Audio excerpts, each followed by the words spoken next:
കേരളത്തിൽ പണ്ടുകാലത്ത് അരിയും മറ്റ് ധാന്യങ്ങളും അളക്കാൻ വ്യാപകമായി ഉപയോഗിച്ചിരുന്ന ഒരു അളവ് പാത്രമാണ് പറ.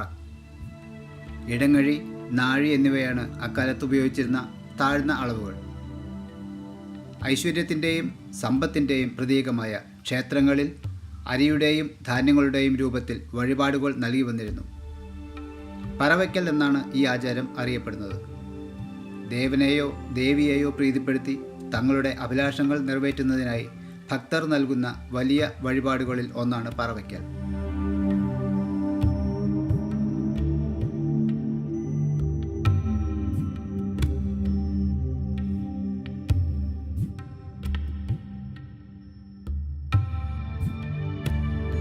പറയുമായി ബന്ധപ്പെട്ട് അണിയിക്കൽ എന്നൊരു ആചാരവുമുണ്ട്.